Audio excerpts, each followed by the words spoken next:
A procedência dos primeiros povoadores do município é difícil precisar. Entre o 1920 e o 1923, Concórdia era sertão com residências distantes uma das outras, a maioria de caboclos refugiados após a Batalha do Confessado.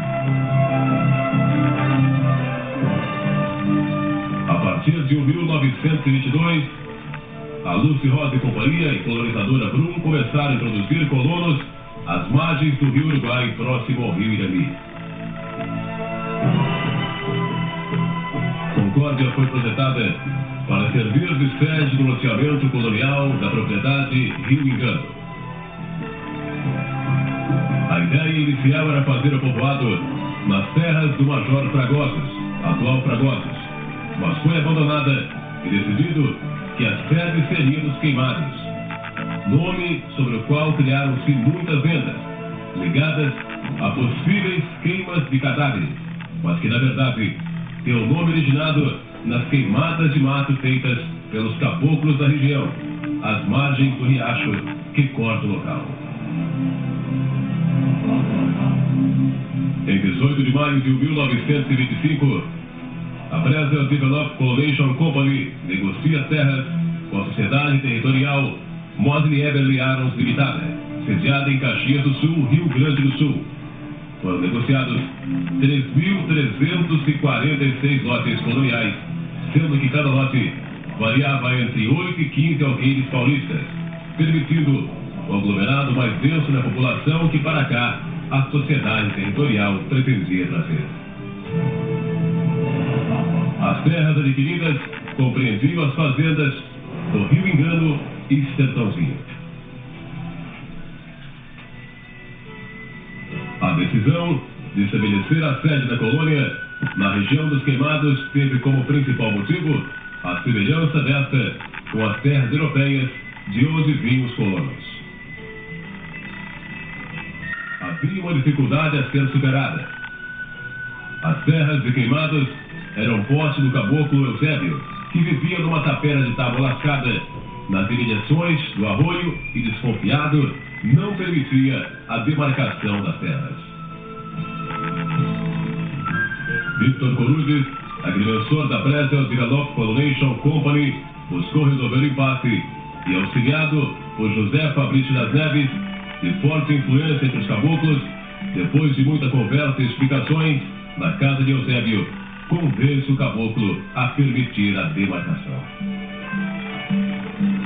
O sucesso no encontro motivou Victor Corudes a proferir: diante do que acabamos de combinar, do que acabamos de concordar, este lugar passa a ter o nome de Concórdia. Surgia assim definitivamente o nome Concórdia.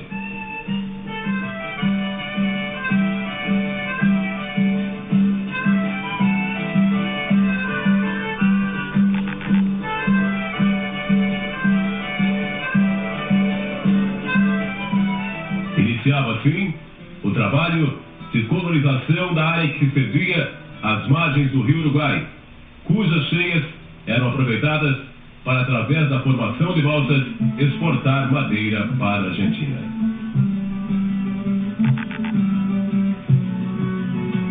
Ao mesmo tempo em que a Sociedade Territorial Mosley Eberly Arons e Companhia, mais conhecida como Companhia Mosley, intensificava a divulgação das terras, principalmente no Rio Grande do Sul e sul do estado, era preciso aqui alimentar uma relação amistosa com José Fabrício das Neves, pois sem o apoio do qual a colonização tornaria-se impossível.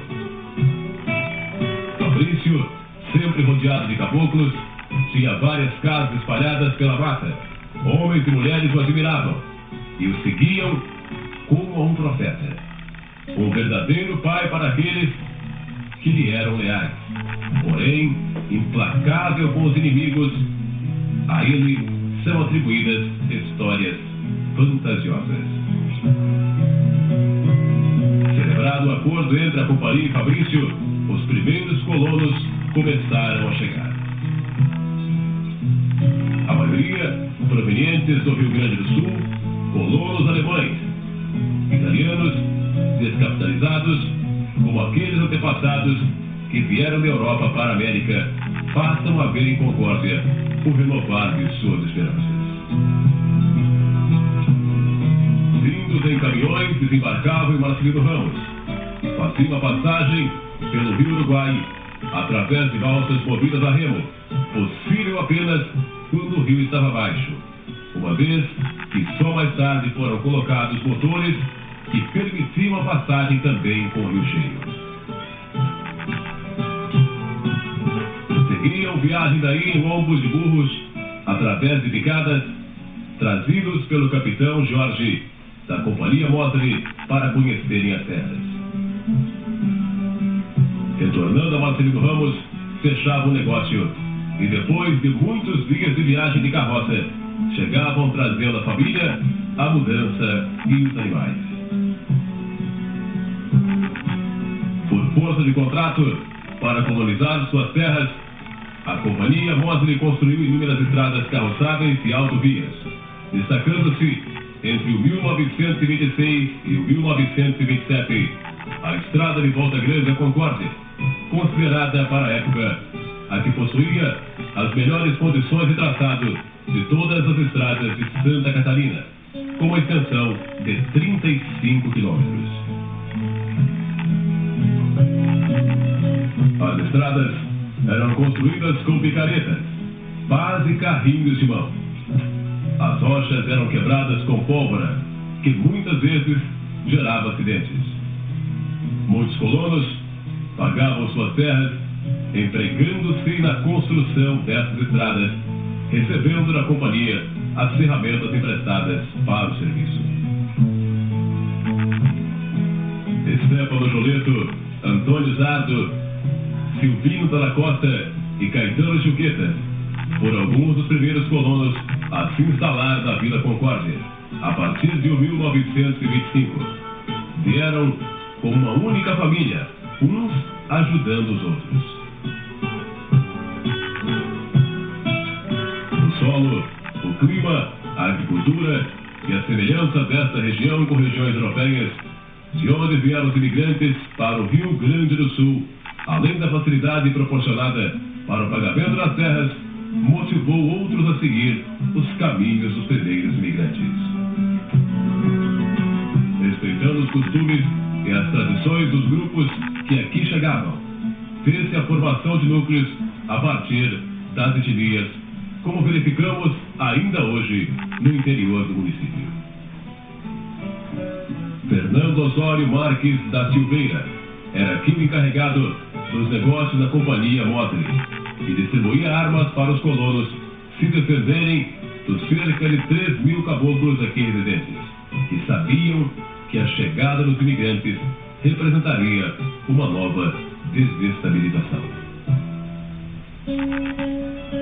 O contestado ainda estava vivo em suas lembranças e sabiam que poucos se importavam com os métodos empregados contra essa população desprotegida. Por isso, resignados, muitos abandonaram as terras, despojados de seus redutos e de suas posses. Alguns poucos conseguiram comprá-las, auxiliados por José Fabrício das Neves. A carroça, a junta de bois, a tropa de mulas, a casa de madeira, rústica, com cobertura de tabuinhas, o pão colonial, o vinho, o salame, faziam parte do cotidiano do desbravador. A comunidade recém-formada se exercia de assistência médica, religiosa, de comunicações e transporte. A Vila Concórdia dependia exclusivamente de Marcelino Ramos, para onde uma viagem acabava por se constituir numa odisseia terrestre, porém progressiva e irreversivelmente os colonos foram se assentando na terra.